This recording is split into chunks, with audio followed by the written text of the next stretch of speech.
আজকে সমাজটাই ওই সমাজ। 23 বৎসরের চোখের পানি যারা ভুলা গেছে,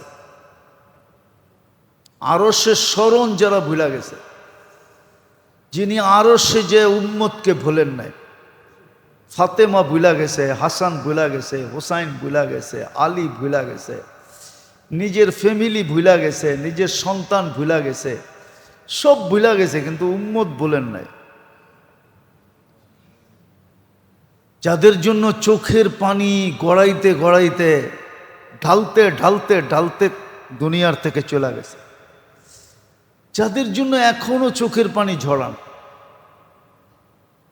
যাদের জন্য কানতে কানতে কবর থেকে উঠবে, যাদের জন্য কিয়ামতের মাঠে চিৎকার দিবেন। সবার চিৎকারের ধরন হবে একটা, ওনার হবে আরেকটা। সবাই একরকম চিৎকার দিবে, উনি ভিন্ন রকম চিৎকার দিবে।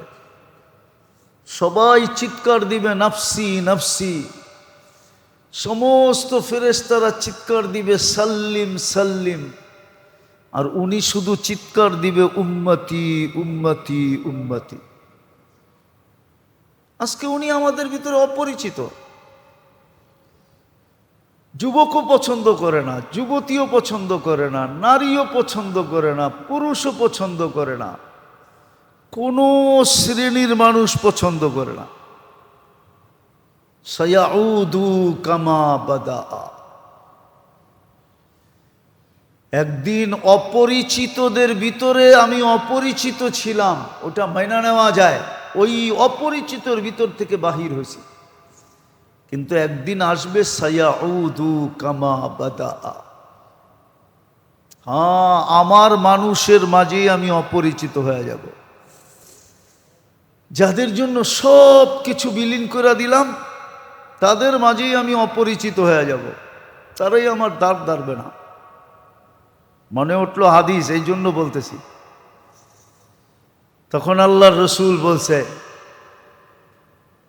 আনা বারিয়্যুম মিনহুম ওহুম বুরাআউ মিন্নি, তখন আমিও তোমাদের দ্বার দাঁড়ব না, আমি তো তোমাদের খেয়াল রাখবো না। তোমরা দোয়ার ভিতরে বলবে আল্লাহ আপনার বন্ধুর উসিলায় আমাদের দোয়াকে কবুল করেন, বন্ধু পিছন থেকে দেখাবেন না না না, এরা আমার দ্বার ধারে নেই, আমার উসিলা নিয়ে লাভটা কি? এই জন্য দোয়া কবুল হয় না। অথচ প্রত্যেক নামাজে ইমাম সাহেব বলে, বেশিরভাগ নামাজে বেশিরভাগ মসজিদে বলে, আল্লাহ আপনার হাবিবের উসিলায় আমাকে দোয়া কবুল করেন। পিছন থেকে হাবিবের হাত এইভাবে এইভাবে লড়তে থাকে, না আল্লাহ না, এরা আমার ইজ্জত রাখে নাই, এরা আমার ধার ধারে নাই, এরা আমাকে আদর্শ মনে করে না, এরা আদর্শ মনে করে পশ্চিমাদেরকে, এরা আদর্শ মনে করে অন্যদেরকে আদর্শ বানায় রাখছে। হায় দুনিয়া কয়দিন, খেলা একদিন না একদিন শেষ হবেই হবে, অবশ্যই হবে। অচিরই দিন আসবে, ইসরাফিলকে আল্লাহ বলবে ফানফাখ ফুদাও, আর সব ফাইদা সামাওয়াতু ওয়াল আরদ ওয়া মা ফীহিন্না তাকুনু হাবাআম মানসুরা, সব উইরা তুলার মতো উইরা নিঃশেষ হয়ে যাবে। আসতেছে क्या अल हाक, क्या আসতে আল কারিয়া তুমাল কারিয়া ওমা আদরাকা মাল কারিয়া ইয়াউমা ইয়াকুনুন নাসু কাল ফারাশিল মাবথুর ওয়া তাকুনুল জিবালু কাল ইহনিল মানফুস। আসতেছে দিন, বেশি দিন বাকি নাই, তারপরে জমা করবে।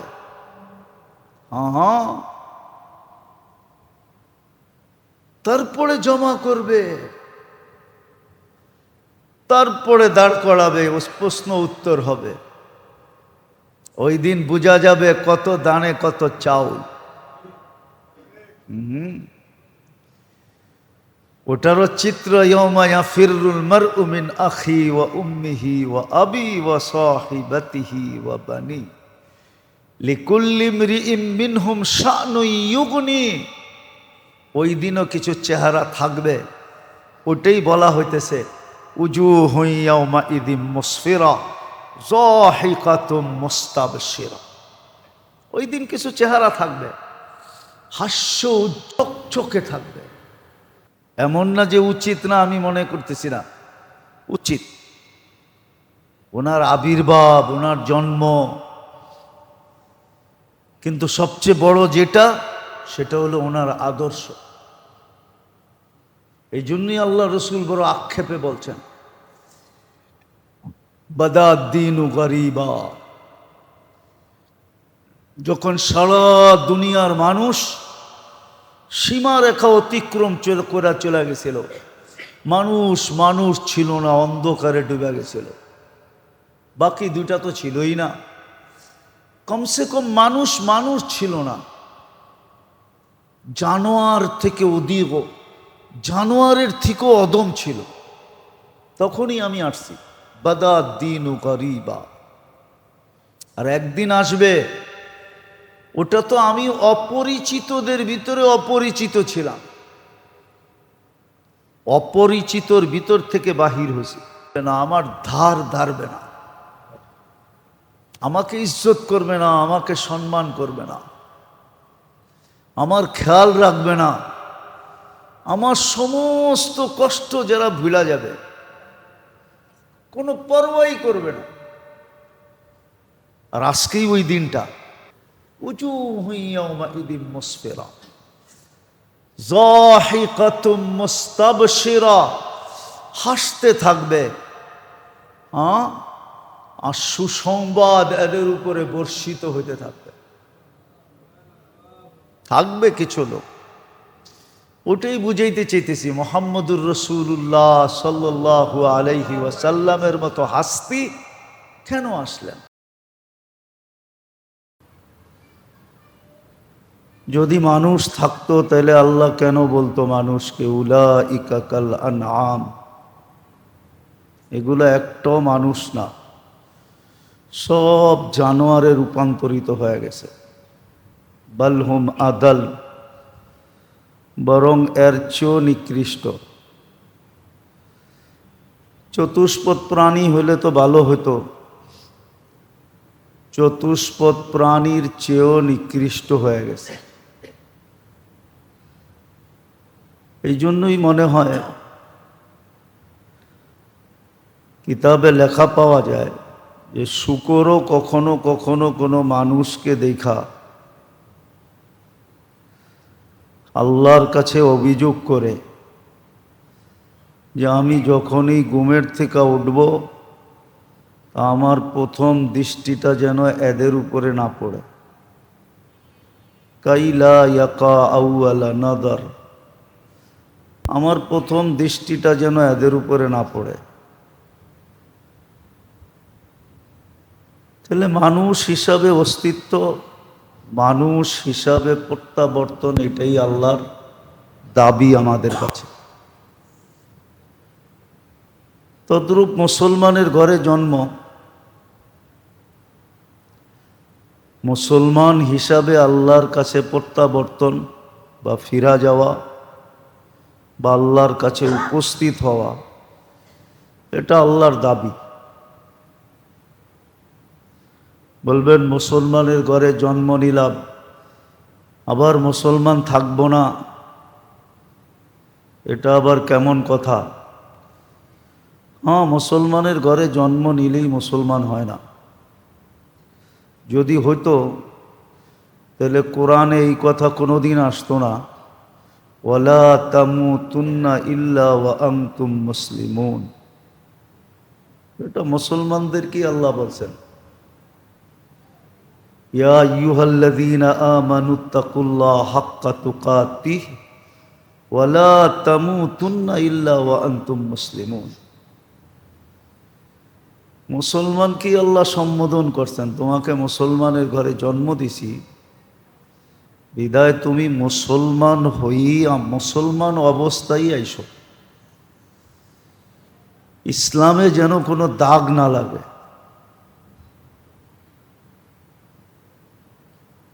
তৃতীয় হলো আল্লাহ উম্মতে মুহাম্মদী হিসাবে নির্বাচিত করছেন। শ্রেষ্ঠত্বের মুকুট পড়ায়া কুনতুম খায়রা উম্মাহ ঘোষণা দিয়া, এটা আল্লাহর পক্ষ থেকে ঘোষণা আমাদের জন্য, তোমরা সর্বশ্রেষ্ঠ উম্মত, হিরু, তোমাদের তুলনা হয় না, কোনো উম্মতের সাথে তোমাদের কোনো তুলনা নেই। যদিও কোরআনে আছে একদল দাবি করে নাহনু আবনাউল আম্বিয়া, আছে একদল দাবি করে তারা নবীর সন্তান, আল্লাহর বড় প্রিয় পাত্র, কিন্তু এটা তাদের দাবি, আল্লাহর ঘোষণা না। আল্লাহর ঘোষণা হলো তোমরা উম্মতে মুহাম্মাদী, নির্বাচিতভাবে। ওয়াজতাবাকুম, কোরআনের শব্দ। কোরআন বলে তোমরা নির্বাচিতভাবে খায়রে উম্মা, সমস্ত উম্মতের ভিতরে শ্রেষ্ঠ। বিদায় এটার ভিতরে যেন দাগ না লাগে।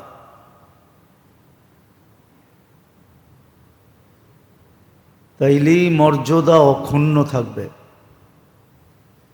যেই মর্যাদা আমাদের ছিল ওটা অক্ষুণ্ণ থাকবে, অখণ্ডিত থাকবে, ওটার উপরে কোনো দাগ আসবে না। আর যেই পুরস্কারের কথা আছে ওই পুরস্কার মিলবে, যেই পুরস্কারের ঘোষণা আছে, বা যেটা আল্লাহ বানাইতে চান, কিয়ামতের মাঠে যেটা আল্লাহ দেখাইতে চান, শুহাদা আলান নাস, এই উম্মতকে আল্লাহ সাক্ষী হিসাবে কিয়ামতের মাঠে উপস্থাপন করতে চান,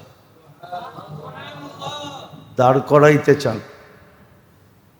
তাহলে কিয়ামতের মাঠে সাক্ষী হিসাবে দাঁড়াইতে পারবো।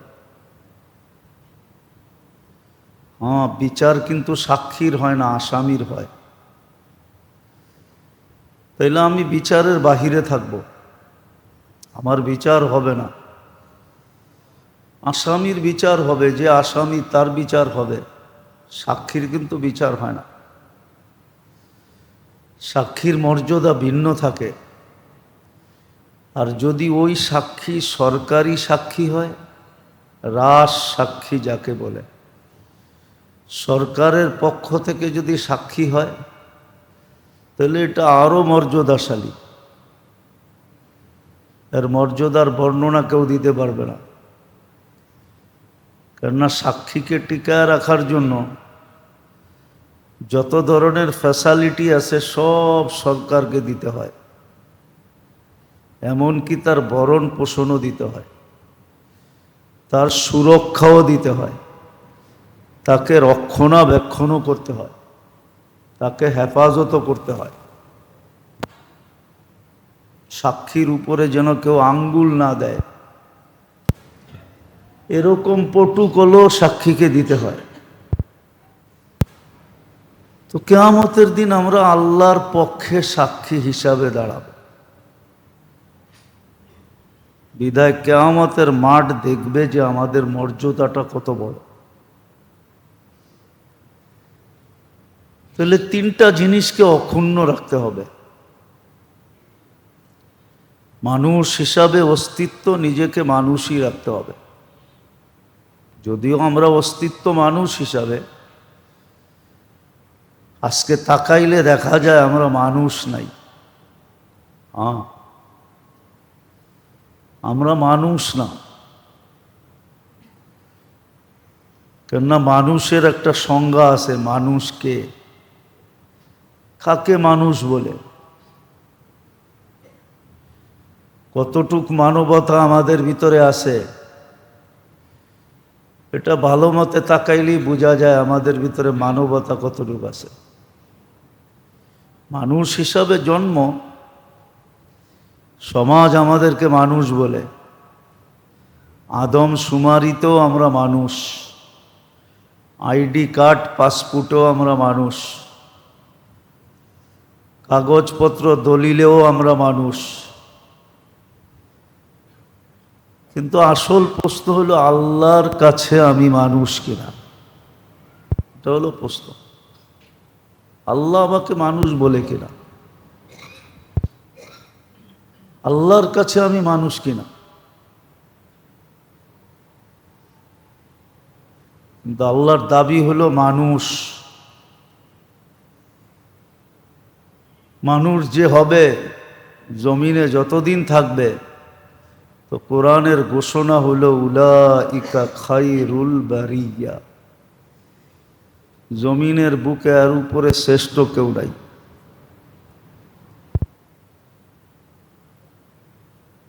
ওই মানুষ যদি নিজেকে বানাইতে চাইতাম, বলবেন প্রমাণ বুঝবো কি করে যে আমি মানুষ কিনা? এটার প্রমাণ কি? এটার প্রমাণের জন্যই তো আল্লাহ একটা মডেল দিছিলেন, আদর্শ দিছিলেন, আদর্শ। আর গ্যারান্টি সহকারে দিছিলেন, গ্যারান্টি দিয়া যে ওনার সমস্ত কর্ম আল্লাহর কাছে কবুল, গ্যারান্টি যুক্ত, সব গ্যারান্টির সাথে। ওনার মতো হাসলেও গ্যারান্টি, কাঁদলেও গ্যারান্টি, হাঁটলেও গ্যারান্টি, চললেও গ্যারান্টি। ওনার প্রত্যেকটা জিনিসের উপরে গ্যারান্টির সিল লাগানো আছে। আর শুধু এতটুকুই শেষ না, এতটুকুই শেষ না, বরং আরো এক গাদা পুরস্কার আছে। তো মানুষ যদি হইতাম, তাহলে সর্বপ্রথম আমাদের ভিতরে মনুষ্যত্ব থাকতো। মনুষ্যত্ব আমাদের ভিতরে নাই। মানুষ মানুষ থেকে আজকে যতটুকু অতিষ্ঠ, মানুষ মানুষ থেকে আজকে যতটুকু অতিষ্ঠ, মানুষ মানুষ থেকে যতটুকু আজকে নির্যাতিত, নিষ্পেষিত, মানুষ মানুষের কাছে যতটুকু ঘৃণিত, অবহেলিত, দীক্ষিত, লাঞ্ছিত, বঞ্চিত, কোনো সৃষ্টির কাছে মানুষ এতটুকু, কোনো সৃষ্টির থেকে মানুষ এতটুকু নিষ্পেষিত না। মানুষ থেকে মানুষ যতটুকু নিষ্পেষিত।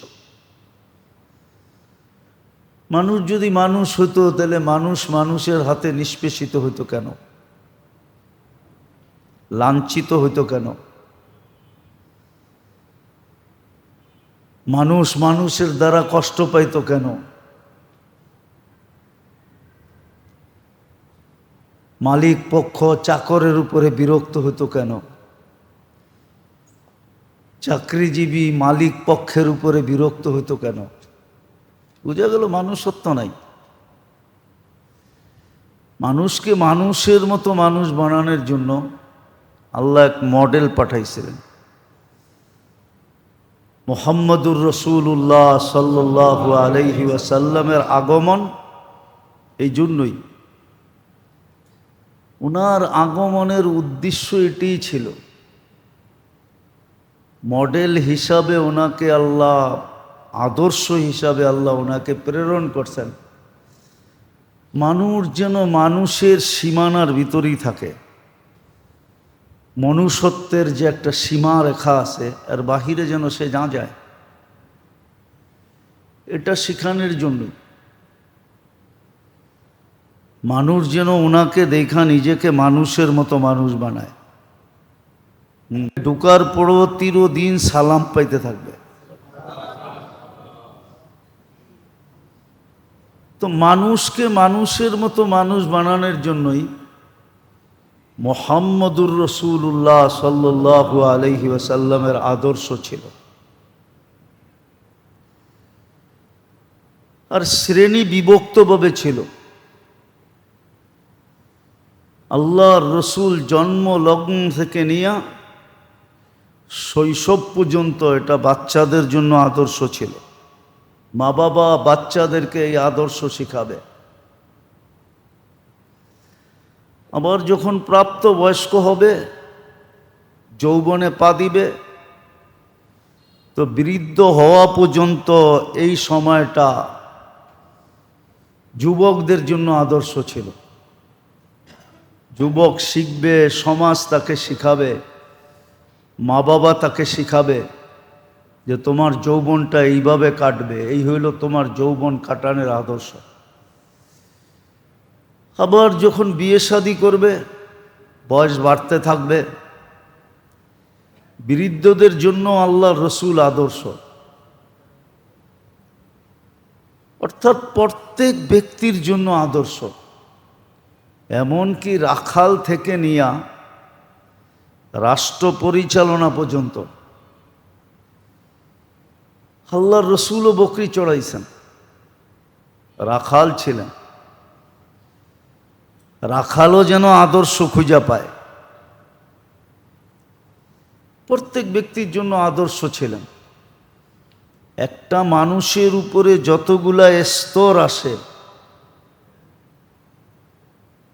যতগুলা ধাপ আসে, প্রত্যেকটা ধাপের জন্য ভালো মতে বুঝি কাজে দিবে, নইলে কিন্তু প্রমাণ এটাই হবে। আমার বিরুদ্ধে, আপনার বিরুদ্ধে অভিযোগ এটাই হবে যে মানুষ হিসাবে তো তোমাকে জন্ম দিছিলাম, বেশি দিনও তো তোমাকে কষ্ট করতে বলি নাই। 2 পর্বে তো কনসিডার আল্লাহ নিজে করে দিছেন। প্রাপ্ত বয়স্ক হওয়া পর্যন্ত প্রথম 15 বৎসর নিষ্পাপের খাতায় লেখা দিছেন। এটাতে কোনো পাপ লেখা হয় না, কলম তার বিরুদ্ধে যায় না।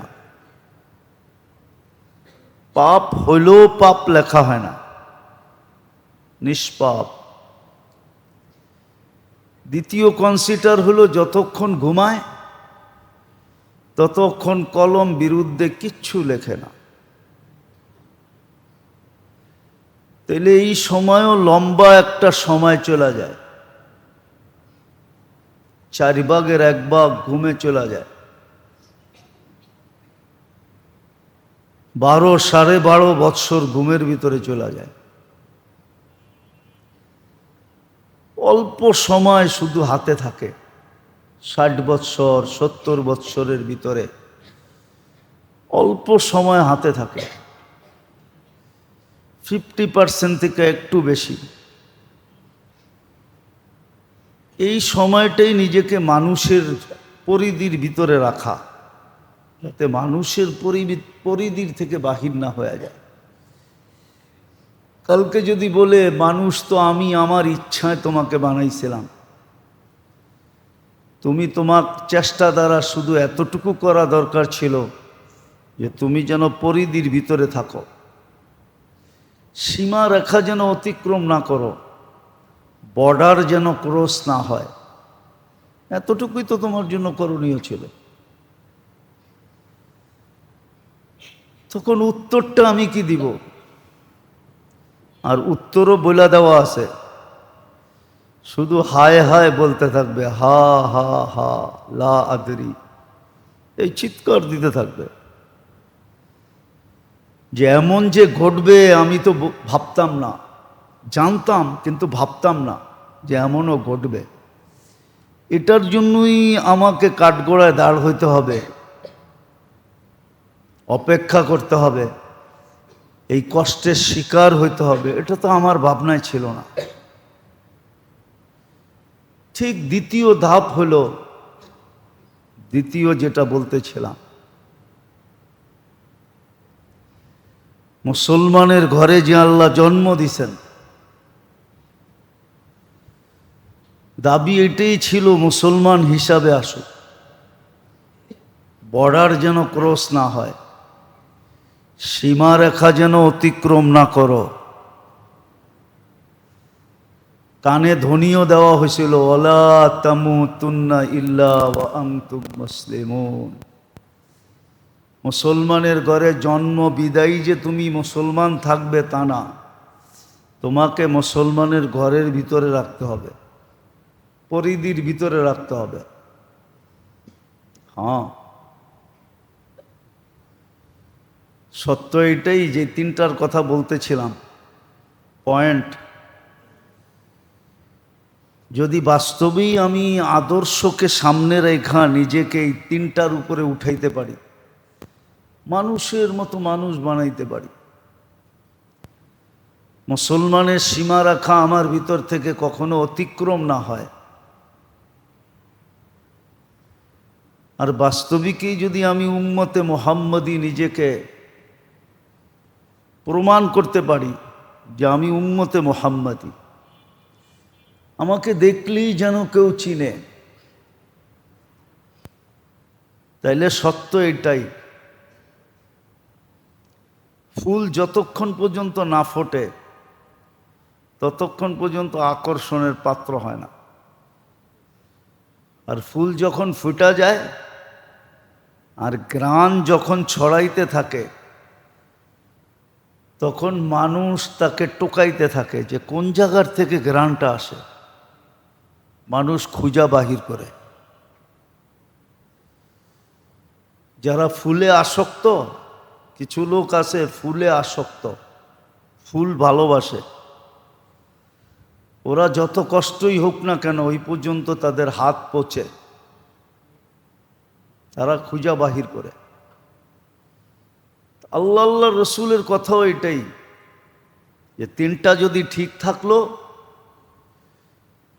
তাহলে তুমিও কিন্তু আকর্ষণের পাত্র হবে। দুনিয়ায় তুমি সবার চোখে আকর্ষিত হবে, সবার কাছে তুমি আকর্ষণের পাত্র হবে, তুমি আকর্ষিত হবে, তোমার দিকে সব আকর্ষিত হবে। হ্যাঁ, চুম্বক যেরকম লোহাকে আকর্ষণ করে নিয়ে আসে, তুমিও সমগ্র সৃষ্টিকে আকর্ষণ করে নিয়ে আসবা, তোমাকে দেখা সব আকর্ষিত হবে। হ্যাঁ, এমনকি বাচ্চা দেখেও মানুষ আকর্ষিত হবে, ইতিহাসের পাতায় খুঁজলে পাওয়া যায় হাজারো বাচ্চার কাহিনী ইতিহাসের পাতায় আছে যে বাচ্চা বয়সী আকর্ষণের পাত্র ছিল। বহু যুবকের কাহিনী আছে যৌবনে পা দিয়েই আকর্ষণের পাত্র হয়ে গেছে, একদিকে যৌবনে পা দিছে আরেকদিকে আকর্ষণের পাত্র হয়ে গেছে। বাইজিদ বুস্তামি রহমতুল্লাহ আলাই ওলিয়ে কামেল হয়েছেন 18 বছর বয়সে, বয়স মাত্র 18 বছর, আকর্ষণের পাত্র হয়ে গেছে। এরকম একজন না, হাজারো জনের কাহিনী আছে, হাজারো জন, আরো বেশি হবে। হ্যাঁ, আরো বেশি, অগণিত হবে, অগণিত। ছোটবেলার থেকেই দেখলেই যেন বোঝা যায় যে এটা মুহাম্মদী, এরও ইতিহাস আছে। বেশভূষা কিছুই ছিল না, কিন্তু চিনার ব্যক্তি যে চিনে সে দেখেই বুঝা ফেলছে এটা মুহাম্মদী। আবার এটাও বলে ফেলছে বড় হইয়া অনেক কিছু, বড় হইয়া বিশাল কিছু হবে, চেহারাই বলে এটা বিশাল কিছু হবে। তো তিনটা জিনিস বুঝাইতেছিলাম, কিন্তু তিনোটাই একটার ভিতরে রাখা, মুহাম্মদুর রাসূলুল্লাহ সাল্লাল্লাহু আলাইহি ওয়াসাল্লামের ভিতরে রাখা। শুধু ওনার মিলাদ পড়লে হবে না, আর শুধু ওনার জন্ম বৃত্তান্ত বয়ান করলে হবে না যে ওনার জন্ম, মিলাদ মানি জন্ম, শুধু ঈদ মানাইলে হবে না যে উনি আসছে আমি ঈদ মানাইলাম খুশি করলাম, এতটুকু হবে না।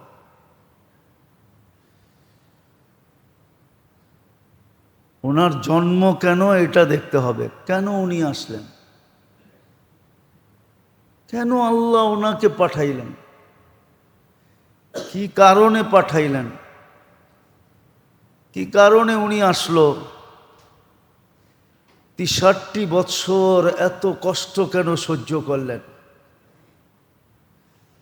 দুনিয়াতে আসলেন না, এখনো দুনিয়ার চেহারা দেখলেন না, বাপ চলে গেল দুনিয়ার থেকে।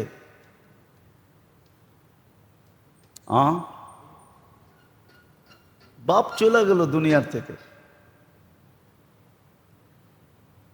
একটু হাঁটি হাঁটি পা পা হইতে হইতেই 6 বৎসরের বাচ্চার কতটুকু হাঁটে, কতটুকু ছোটে, কতটুকু দৌড়ায়, কতটুকু বোঝে, কতটুকু জানে। 6 বৎসর বয়সে মাও চলে গেলেন, 6 বৎসর 6 মাস বয়সে দাদাও চলে গেলেন। এই যে ধাপে ধাপে কষ্টকে সহ্য করলেন, করতে করতে একটা স্তর পর্যন্ত পৌঁছলেন, যেদিন ঘোষণা হইল 40 বৎসর 6 মাস 10 দিনের দিন প্রথম ওহী আসছে, ইকরা বিস্মি রাব্বিকাল্লাযী খালাক। তারপরের থেকে যে কষ্টের পাহাড় আসতে শুরু হয়েছে, ওয়েটের দিক দিয়া পাহাড়ের চেয়ে বেশি ওজনদার কষ্ট, তুফানের চেয়ে বেশি গতিশীল কষ্ট।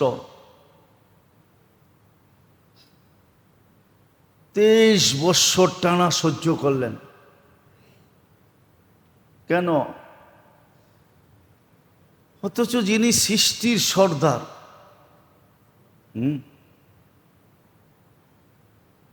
সৃষ্টির সাইয়্যিদুল খালকি,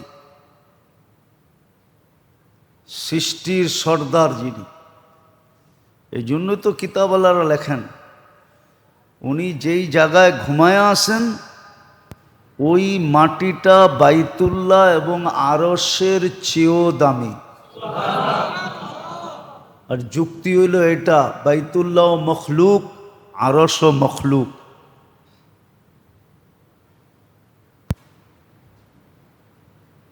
আর উনি হইলেন সাইয়্যিদ, সর্দার। বিদায় যেই মাটিটার সাথে ওনার শরীর লেগা আছে ওটা আরশের চেয়ে উত্তম, বাইতুল্লাহর চেয়ে উত্তম। উনি সৃষ্টির সর্দার।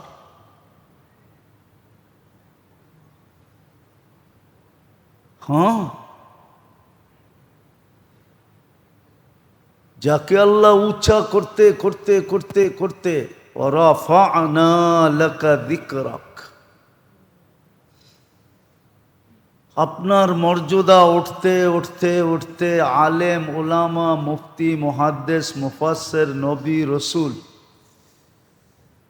সমস্ত সৃষ্টির উপরে উঠতে উঠতে রফানার সীমানা কোথায়? তো একদিকে তাকাইলে দেখা যায় রফানা উঁচা করতে করতে করতে করতে আরশের উপর পর্যন্ত যা দেখা যায় সীমানা, আরশের উপরে যে পড়ছেন। আল্লাহকে যদি জিজ্ঞাসা করি যে কতটুকু উঁচা করলেন, যেটাকে বলন্দ বলে, যে কতটুকু উপরে টপে নিয়ে গেলেন, টপে। আল্লাহ বলে নিতে নিতে নিতে নিতে সমগ্র সৃষ্টির উপরে তো নিলাম নিলাম, এমনকি আরশের উপরও নিয়ে গেলাম। আমার উপরে তো নেওয়া সম্ভব না, কেননা আমার উপরে কেউ নাই, আমি উপরে। তো উপরে করতে করতে দ্বিতীয় আমার পাশে বসায়া দিলাম, কাবা কাউসাইনি আও আদনা, ওয়ারাফা'না লাকা যিকরা। যার জিকির আল্লাহ এত উঁচা করছে,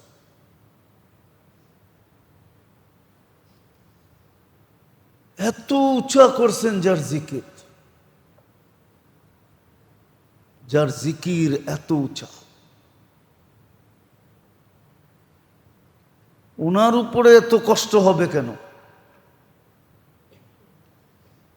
কষ্ট এই জন্যই, আবার শুধু কষ্ট, অঘোষিত কষ্ট না, ঘোষণা দিয়া কষ্ট। এই জন্য আল্লাহ রসুল বলছেন, উযিতু ফিল্লাহ ওয়ালাম ইউজা আহাদ। আমাকে এরকম কষ্ট দেওয়া হয়েছে, সৃষ্টির ভিতরে কাউকে এত কষ্ট দেওয়া হয় নাই। উখিফতু ফিল্লাহ ওয়ালাম ইউখাফু আহাদ। এত ভয় দেখানো হয়েছে, সৃষ্টির ভিতরে কেউ এরকম ভয়ের শিকার হয় না। ওনার আবির্ভাব এই জন্যই। শুধু ঈদ মানাইলে চলবে না। আমাদের দেশে সারা দুনিয়ায় হয় ঈদে মিলাদুন্নবী, শুধু ঈদ মানাইলে চলবে না। আপনি ভাবতেছেন শুধু ঈদ মানায়া আপনি পার পায়া যাবেন? আমি ওই তর্কে যাইতেছি না যে ঈদ আপনি পাইলেন কই, ওই তর্কে যাইতেছি না। ঈদ মানায়া পার হওয়া যাবে না। ঈদ কই পাইলেন এই তর্কে যাইতেছি না। এটাই তো ভুল বুঝা, এটাই বুঝের ভুল। উম্মত মনে করছে ঈদে মিলাদুন্নবী বানায়া পার হয়ে যাবে। এত সহজ? এত সহজ কি পার হয়ে যাওয়া? ওটা একজনের জন্যই ছিল, একদিনের জন্যই ছিল। এটা আর দ্বিতীয় দিন হবে না। যাক, ওই দিকেও যেতেছি না। তো তর্ক বিতর্ক না, আপনি ঈদে মিলাদুন্নবী বানায়া পার হয়ে যাবেন না।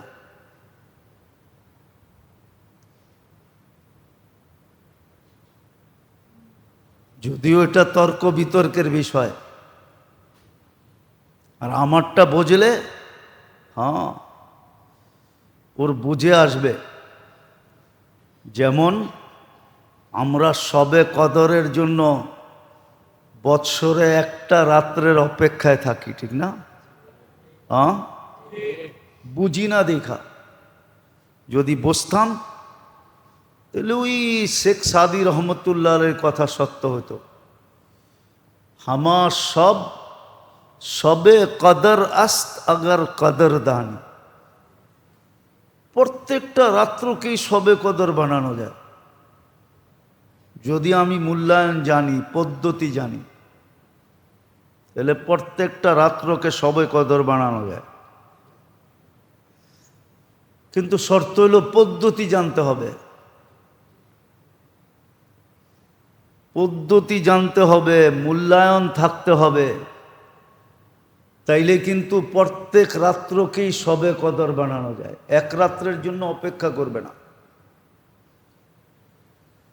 তখন একটাও পাবে, আবার সবগুলোও পাবে। আর যদি একটার আশাই বসে থাকে তাহলে 364টা হাতছাড়া হয়ে যাবে। একটাও পাবে কিনা সন্দেহ আছে, কেননা 365-র ভিতরে একটাও আছে না? নাই? হ্যাঁ। আর যদি 364টাই আপনি বাদ দিয়া দিলেন, তাহলে একটা পাইতেও পারেন, নাও পাইতে পারেন। তো এরকমই যদি আপনি ভাবেন যে ঈদে মিলাদুন্নবী করলেই পার হয়ে যাবো, তাইলে এই ঈদ হইতেও পারে, নাও হতে পারে। আর যদি আপনি বোঝেন তাহলে ডেলি আপনার জন্য ঈদ হবে। ওটারও পদ্ধতি বলতেছি। তো ডেলি আপনার জন্য ঈদ হবে, ডেলি আপনার জন্য ঈদ। নাহলে আপনি বৎসরে একদিনই উদযাপন করতে হবে। যদিও এটা ঠিক হবে না, ভুল হবে, ওটা অন্য কথা, ওটা নিয়ে আমার কোনো সে নাই। ভুল হবে না ঠিক হবে, ওটা ওলামা বইলা দিছে, ভুল হবে না ঠিক হবে। আমার আলোচনার দরকার নাই। আমি যেটা আলোচনা করতে চাইতেছি ওটা বোঝান যে ওনার আসার দরকারটা কি ছিল। যার এত বড় মর্যাদা, যিনি দুনিয়ার জান্নাতি, তার তো জান্নাতে ঘুরবে জান্নাতের শরীর নিয়ে। জান্নাতের শরীর তো দুনিয়ার শরীর না। জান্নাতে তো সবাই 120 ফিট লম্বা হবে, বর্তমানে তো 6 ফিট লম্বা। এই শরীর দিয়ে তো জান্নাত ঘুরা যাবে না। বর্তমানের এই 52 আর 56 ইঞ্চি সিনা নিয়ে জান্নাত ঘুরা যাবে না। জান্নাত করতে হলে 7 হাত চওড়া সিনা লাগবে। আমাদের নবীজি তো এই দুনিয়ার শরীর নিয়ে জান্নাত ঘুরে আসলেন। ওনার আসার দরকারটা কি ছিল? ভালো মতে বোঝান, কাজে দিবে। হতে পারে কিছু দিলে লাগবে, কালকে 3 দাবি পূরণ হয়ে যাবে, মর্যাদা অক্ষুণ্ণ থাকবে। দুনিয়ার মর্যাদা কয়দিন? দুনিয়ালারা যদি বুঝার মতো বসতো, যাক এটাও তো আল্লাহর দয়া, যালিকা ফাদলুল্লাহ ইউতি মাইয়াশা। আল্লাহ সবাইকে সমান বুঝ দেন না, বুঝতেও দেন না। পরিবেশ না পাইলে মানুষ বুঝতেও পারে না, ব্রেন থাকে কিন্তু বোঝে না। এই জন্য কোরআনে বলছে, লাহুম কুলুবুন লা ইয়াফকাহুনা বিহা। দিল নাই আল্লাহ এটা বলেন, আল্লাহ বলে দিল আছে, কিন্তু লাহুম কুলুবুন লা ইয়াফকাহুনা বিহা, সঠিক বুঝটা ভিতরে নাই। যেই পার্টস থাকলে সঠিক বুঝটা থাকতো, যেই পার্টস থাকলে, যেই আইসি থাকলে, ভিতরে পার্টস থাকলে, যেই যন্ত্রটা থাকলে সঠিক বুঝটা থাকতো, ওই যন্ত্রটা এর ভিতরে ফিট করা হয় না। লাহুম কুলুবুন লা ইয়াফকাহুনা বিহা ওয়া লাহুম আযানুন লা ইয়াসমাউনা বিহা। কান আছে, খুব শুনে, সব শুনে, কিন্তু সঠিক জিনিসটা শোনার মতো ক্যাপাসিটি এই কানে নাই, ওটা সেট হয় নাই। লাহুম আয়ুনুন লা ইউবসিরুনা বিহা, চক্ষু আছে, সূক্ষ্ম থেকে সূক্ষ্ম জিনিস দেখে, সব দেখে, কিন্তু যেটা দেখার দরকার ছিল বাস্তবে ওটা দেখে না। ওটা যদি দেখতো তাহলে ও সারাদিন সুবহানাল্লাহ পড়তে থাকতো। হ্যাঁ, সুবহানাল্লাহ পড়তে থাকতো। কোনো সৌন্দর্যময় জিনিস দেখলে কিতাবের হুকুম হলো সুবহানাল্লাহ পড়ো, কিন্তু ওর চক্ষু আছে, তাইলে ও যেদিকে তাকাইতো ওদিকে আল্লাহই দেখতো। যদি সঠিক চোখের ভিতরে যদি সঠিক ক্যামেরাটা সেট করা থাকতো, হ্যাঁ আমাদের চোখে 13-26 কোটি ক্যামেরা আছে, কিন্তু ওই ক্যামেরাটা নাই যেটা আল্লাহ বলছে লা ইউবসিরু, जिधर देखता हूं उधर तू ही तू है। কেউ যদি জিজ্ঞাসা করে তুই সব জিনিস কি দেখোস, তো জবাব দিত আমি কিচ্ছু দেখি না, আমি তো আল্লাহ দেখি। ফুল দেখো বলতো সুবহানাল্লাহ, ফল দেখো বলতো সুবহানাল্লাহ, পাহাড় দেখো বলতো সুবহানাল্লাহ, নদী নালা দেখো বলতো সুবহানাল্লাহ, যা দেখতো দেখেই বলতো সুবহানাল্লাহ। যদি জিজ্ঞাসা করতো এত সুবহানাল্লাহ বলস কেন, বলতো তুই বুঝবি না, যেটা দেখি ওটার ভিতরে আল্লাহ দেখা যায়, কারিগরকে চিনা যায়, কারিগরকে। সেটা বানাইলো কেমনে, কেমনে বানাইলো, কেমন কারিগর। এই জন্য আবু হানিফা রহমতুল্লাহ আলাইহি বলছিলেন, আল বারু ইয়াদুল্লু আলাল বাঈর ওয়াল আসরু ইয়াদুল্লু আলাল মাসির ওয়া কুল্লু যালিকা লা ইয়াদুল্লু আলা আলিমিল খাবীর। উটের পায়খানা দেখা যদি বোঝা যায় যে উট এখানে আসছিল, পদচিহ্ন দেখা যদি বোঝা যায় এখানে কোনো পদচারীর পদচারণ হয়েছে, এই বিশাল জগৎ দেখা কি বোঝা যায় না এটা কেউ বানাইছে? ওই বুড়ির মতো আলেমরে জিজ্ঞাসা করছে, আল্লাহ চিনলি কি কইরা? তো আলেমই সে দলিল দিতে শুরু করছে যে এই প্রমাণ, এই প্রমাণ, এই প্রমাণ। বুড়ি একটু শুই না একটা হাসি দিয়া কয়, রাখ তোর প্রমাণ। আমি চিনছি কেমনে জানস? এটা তো জানি না, আমি চিনছি আমার ঘরের জাতা দিয়া, চাক্কি দিয়া। জাতা চিনেন? জাতাও তো চিনেন, চাক্কিও তো চিনেন না, ঠিক না? নতুন জেনারেশন একটাও চিনে না। আগে আসছিল এরকম, সব বাড়িতে থাকতো, গ্রাম দেশে, শহরেও থাকতো। তো বুড়ি কয়, ওইটা আমি না ঘুরাইলে ঘোরে না, এইটা কেউ না চালাইলেও চলে না। আমি আমার চাতা দিয়ে আল্লাহ চিনছি। সত্য এটাই। মুহাম্মদুর রাসূলুল্লাহর আগমন এই জন্যই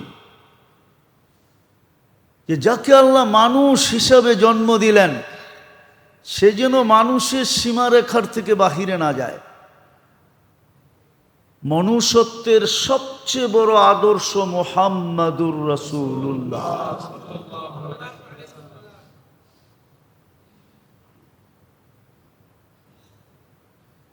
হ্যাঁ, মুসলমান যেন ইসলামের সীমারেখার থেকে বাহির হয়ে না যায়। যাকে আল্লাহ উম্মত হিসাবে নির্বাচিত করলেন তাকে যেন দেখলেই বোঝা যায় এটা মুহাম্মাদি। প্রশ্ন যেন না করতে হয়, প্রশ্ন ছাড়াই যেন বোঝা যায়। এখন তো প্রশ্ন করতে হয়, ইউ আর মুসলিম, তুমি কি মুসলমান? এখন তো প্রশ্ন করতে হয়। অনেকে জবাব দেয়, অনেকে আবার জবাব দেয়ও না। জবাব দিয়া কি বিপদে পড়বে? তো জবাবই দেয় না। মুসলমান কিনা এটা বলতে চায় না, প্রকাশও করতে চায় না, বলতেও চায় না।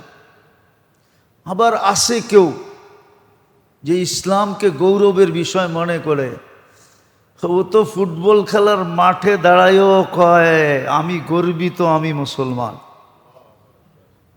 ঠিক না? দেখছেন না পেপারে? মিডিয়া তো আমার চেয়ে বেশি দেখেন, তারপরেও দেখেন নাই? মনে হয় অনেকেই দেখে নাই, ঠিক না? কি কয়ে দেবো নাম? হ্যাঁ, স্পেনের খেলোয়াড়, ওকে যখন মুসলমান গুলা টিটকারি করছে, ও বলছে আমি গৌরব করি আমি মুসলমান। কবুলিয়তের মুহূর্ত হইলে ও বেড়া পার, এতটুকুই আল্লাহ পাল লাগায় দিবে। তো কেউ তো প্রকাশও করতে চায় না। আমি বলি না আজকালকার যুবকরা নিজেকে মুসলমান পরিচয় দিতে চায় না। ওদের চুলের স্টাইল দেখেন, ওদের পোশাক আশাক দেখেন, ওদের চালচলন দেখেন। এই যে আমাদের দেশের স্কুল কলেজের ছেলেরা নিজেকে মুসলমান পরিচয় দিতে চায় না, খুব কম। ও গৌরব বোধ করে না যে আমি মুসলমান। ও পশ্চিমা কালচারকে পছন্দ করে, আর ও জানে না পশ্চিমা কালচার কি। ও মিডিয়ায় দেখে তো, আমার মতো ঘুরা গেরা দেখতো তাহলে বসতো। আমার মতো ঘুরা দেখে নাই পশ্চিমা কালচার কি জিনিস। পশ্চিমা কালচার কি জিনিস ওটা আমার মতো ঘুরা দেখে নাই। ও তো মিডিয়ায় দেখছে, এআই দিয়া দেখছে, এআই দিয়া। বর্তমানে দাজ্জালের সবচেয়ে বড় হাতিয়ার হলো এআই।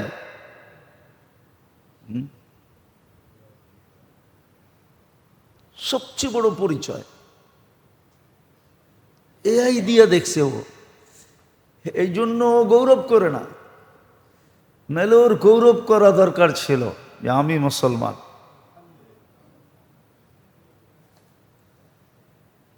মুহাম্মদুর রাসূলুল্লাহ আসছেন এই জন্য যেন আমি মুসলমানের ঘরে নির্বাচিত, ইসলামের বাহিরে যেন আমি না যাই, আমাকে দেখেই যেন উম্মতে মুহাম্মাদি মনে হয়, কেউ চিনতে ভুল না করে, দেখেই কয় তুই মুহাম্মাদি, ভুল না করে চিনতে।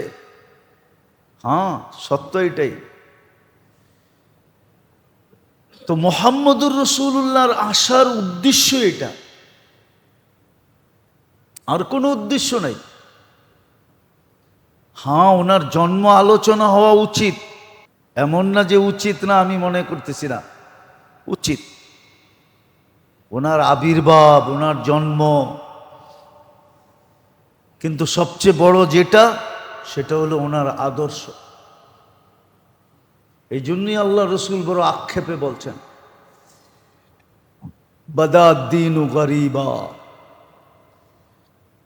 যখন সারা দুনিয়ার মানুষ সীমারেখা অতিক্রম করে চলে গেছিল, মানুষ ছিল না, অন্ধকারে ডুবে গেছিল, বাকি দুইটা তো ছিলই না। কমসে কম মানুষ ছিল না, জানোয়ার থেকে অধিক, জানোয়ারের থেকেও অদম ছিল। তখনই আমি আসছি, বাদাদ্দিনু গরিবা। আর একদিন আসবে, ওটা তো আমি অপরিচিতদের ভিতরে অপরিচিত ছিলাম, অপরিচিতর ভিতর থেকে বাহির হয়েছি না। আমার ধার ধারবে না, আমাকে ইজ্জত করবে না, আমাকে সম্মান করবে না, আমার খেয়াল রাখবে না, আমার সমস্ত কষ্ট যারা ভুলা যাবে, কোনো পরোয়াই করবে না। আর আজকেই ওই দিনটা, আজকে সমাজটাই ওই সমাজ। 23 বৎসরের চোখের পানি যারা ভুলা গেছে, আরশের স্মরণ যারা ভুলা গেছে, যিনি আরশে যে উম্মতকে ভোলেন নাই, ফাতেমা ভুলা গেছে, হাসান ভুলা গেছে, হোসাইন ভুলা গেছে, আলী ভুলা গেছে, নিজের ফ্যামিলি ভুলা গেছে, নিজের সন্তান ভুলা গেছে, সব ভুলা গেছে, কিন্তু উম্মত বলেন নাই। যাদের জন্য চোখের পানি গড়াইতে গড়াইতে, ঢালতে ঢালতে ঢালতে দুনিয়ার থেকে চলে গেছে, যাদের জন্য এখনো চোখের পানি ঝরান, যাদের জন্য কানতে কানতে কবর থেকে উঠবেন, যাদের জন্য কিয়ামতের মাঠে চিৎকার দিবেন। সবার চিৎকারের ধরন হবে একটা, ওনার হবে আরেকটা। সবাই একরকম চিৎকার দিবে, উনি ভিন্ন রকম চিৎকার দিবে। সবাই চিৎকার দিবে নাফসি নাফসি, সমস্ত ফেরেশতারা চিৎকার দিবে সাল্লিম সাল্লিম, আর উনি শুধু চিৎকার দিবে উম্মতি উম্মতি উম্মতি। আজকে উনি আমাদের ভিতরে অপরিচিত। যুবকও পছন্দ করে না, যুবতীও পছন্দ করে না, নারীও পছন্দ করে না, পুরুষও পছন্দ করে না, কোনো শ্রেণীর মানুষ পছন্দ করে না। সায়াউদু কামা বাদা। একদিন অপরিচিতদের ভিতরে আমি অপরিচিত ছিলাম, ওটা মাইনা নেওয়া যায়, ওই অপরিচিতর ভিতর থেকে বাহির হয়েছি। কিন্তু একদিন আসবে সায়াউদু কামা বাদা। হ্যাঁ, আমার মানুষের মাঝেই আমি অপরিচিত হয়ে যাব। যাদের জন্য সব কিছু বিলীন করে দিলাম, তাদের মাঝেই আমি অপরিচিত হয়ে যাব, তারাই আমার দ্বার ধারবে না। মনে উঠলো হাদিস, এই জন্য বলতেছি। তখন আল্লাহর রসুল বলছে, আনা বারিয়্যুম মিনহুম ওহুম বুরাআউ মিন্নি। তখন আমিও তোমাদের দ্বার ধারব না, আমি তো তোমাদের খেয়াল রাখবো না। তোমরা দোয়ার ভিতরে বলবে, আল্লাহ আপনার বন্ধুর উসিলায় আমাদের দোয়াকে কবুল করেন। বন্ধু পিছন থেকে দেখাবেন, না না না, এরা আমার দাঁড় ধারে নেই, আমার উসিলা নিয়ে লাভটা কি? এই জন্য দোয়া কবুল হয় না। অথচ প্রত্যেক নামাজে ইমাম সাহেব বলে, বেশিরভাগ নামাজে, বেশিরভাগ মসজিদে বলে, আল্লাহ আপনার হাবিবের উসিলায় আমাকে দোয়া কবুল করেন। পিছন থেকে হাবিবের হাত এইভাবে এইভাবে লড়তে থাকে, না আল্লাহ না। এরা আমার ইজ্জত রাখে নাই, এরা আমার ধার ধারে নাই, এরা আমাকে আদর্শ মনে করে না। এরা আদর্শ মনে করে পশ্চিমাদেরকে, এরা আদর্শ মনে করে অন্যদেরকে আদর্শ বানায় রাখছে। হায় দুনিয়া কয়দিন, খেলা একদিন না একদিন শেষ হবেই হবে, অবশ্যই হবে। অচিরই দিন আসবে, ইসরাফিলকে আল্লাহ বলবে ফানফাখ ফুদাও, আর সব ফাইদা সামাওয়াত ওয়াল আরদ ওয়া মা ফীহিন্না তাকুনু হাবাআম মানসুরা, সব উইরা তুলার মতো উইরা নিঃশেষ হয়ে যাবে। আসতেছে क्या अल हाक, क्या আসতে আল কারিয়া তুমাল কারিয়া ওমা আদরাকা মাল কারিয়া ইয়াউমা ইয়াকুনুন নাসু কাল ফারাশিল মাবথুর ওয়া তাকুনুল জিবালু কাল ইহনিল মানফুস। আসতেছে দিন, বেশি দিন বাকি নাই। তারপরে জমা করবে,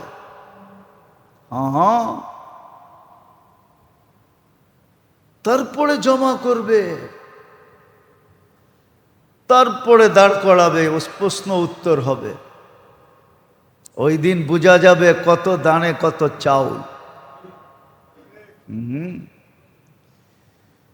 ওটারও চিত্র, ইয়াউমা ইয়াফিরুল মারউ মিন আখি ওয়া উম্মিহি ওয়া আবি ওয়া সাহিবাতিহি ওয়া বানি লিকুল্লি ইমরিইম মিনহুম শানুন ইউগনি। ওই দিনও কিছু চেহারা থাকবে, ওটাই বলা হইতেছে উজুহুন ইয়াউমাইযিম মুসফিরা যাহিকাতুম মুস্তাবশিরা। ওই দিন কিছু চেহারা থাকবে, হাস্য চকচকে থাকবে। উজুহুন ইয়াউমাইযিম মুসফিরা যাহিকাতুম মুস্তাবশিরা, হাসতে থাকবে। আর সুসংবাদ এদের উপরে বর্ষিত হইতে থাকবে। থাকবে কিছু লোক, ওটাই বুঝাইতে চাইতেছি। মুহাম্মদুর রাসূলুল্লাহ সাল্লাল্লাহু আলাইহি ওয়াসাল্লামের মতো হাস্তি কেন আসলেন? আমরা কেন ওনার উম্মত হইলাম? আমাদেরকে কেন বাছাই করা হইল? ওনার মতো সত্তা। আগে তো যাও একটু ইসলামিক শিক্ষা ছিল আমাদের দেশে, স্কুলে আমরা যখন ছোটবেলায় পড়তাম তখন দেখতাম যে ইসলামিক টিচার যে আমাদেরকে পড়াইতেন, আমরাও তো কিছু স্কুলের বারিন্দায় গেছি, পুরা স্কুলে ঢুকি নাই কিন্তু বারিন্দা তো দেখছি।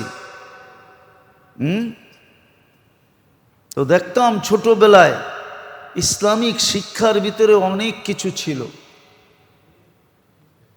এখন তো ইসলামিক শিক্ষাই নাই, সব ইংলিশ মিডিয়াম। কি মনে হয় সবাই যাইবগা ইংল্যান্ডে নাইলে ইউরোপে। ওই ইউরোপ তো আবার পুরাটা শুধু ইংল্যান্ডে ইংরেজি, আর পুরাটার ভিতরে তো ইংলিশ নাই, শুধু ইংল্যান্ডে ইংরেজি আছে, আর কোথাও ইংরেজি নাই। ইউরোপের বাকিগুলোর নিজের নিজের ভাষা আছে।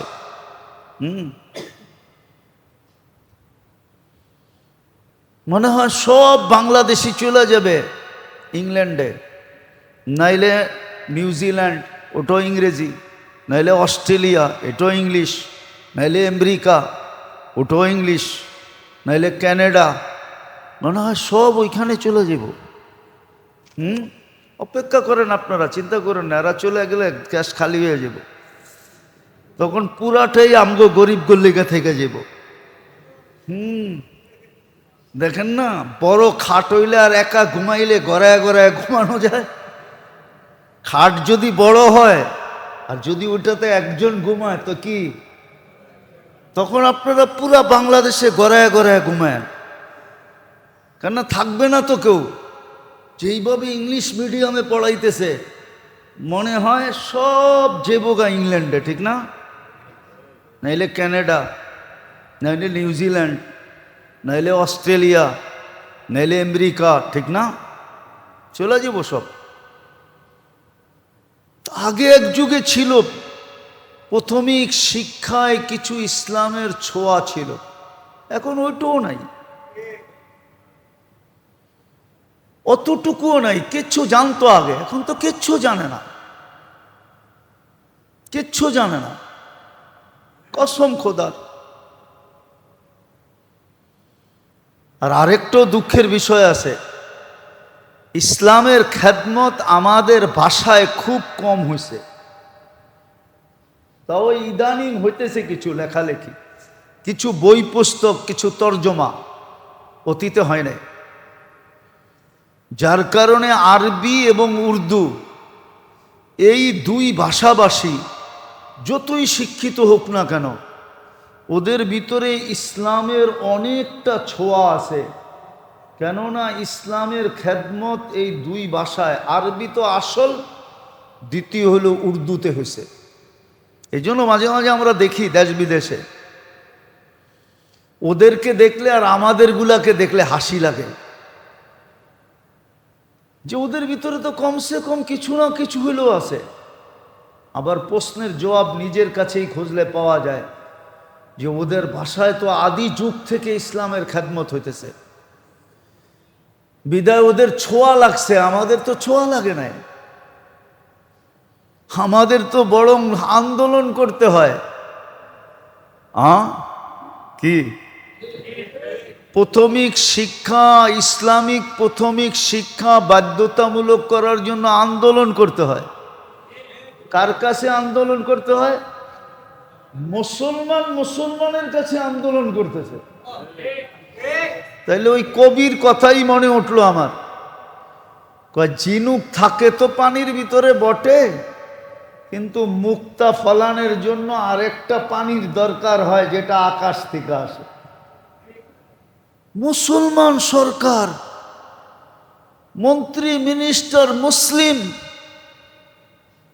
ওদের কাছে দাবি রাখতে হয় প্রাথমিক ইসলামিক শিক্ষার জন্য।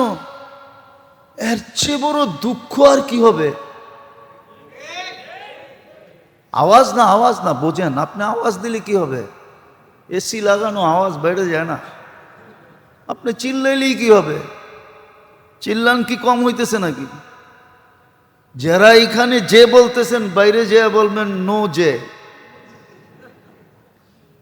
যেটা আছে ওইটাই ভালো আছে, ঠিক না? কি নাহলে যত টাকা খরচ করলেন ব্রাজিল আর আর্জেন্টিনার জন্য, কাপ লয়া গেল স্পেনে, টাকা গেল জলে, ঠিক না? ব্যানার আর গেঞ্জির পিছনে, ঠিক না? প্রজেক্টর আর খেলার পিছনে যতগুলা মানুষ মারা গেল, যতগুলা রক্ত ঝরল, কাল কিয়ামতের দিন বুঝবেন এটা যখন কিয়ামতের মাঠে উঠবে। ওই দিন বোঝা যাবে। অথচ আমরা আগেও বলছি, এখনো বলি, ব্রাজিলের 5% মানুষ বাংলাদেশ চিনে না, আর্জেন্টিনার 1% মানুষ বাংলাদেশ চিনে কিনা আমার সন্দেহ আছে। আমি গুড়া বলতেছি, আপনি তো জান দিয়া দিছেন, তো চিৎকার দিলে কি হইব? মাঠে চিৎকার দেয়, বাইরে যায় কই এমনি দিছি। আপনি এনে চিৎকার দিবেন, বাইরে যায় কইবেন ওইটাই ভালো, তারে না রে বন্ধুরে। কিন্তু দুঃখের কথা বলতেছি, তো এই জন্য বোঝে না। তো যেটা বুঝেইতেছি না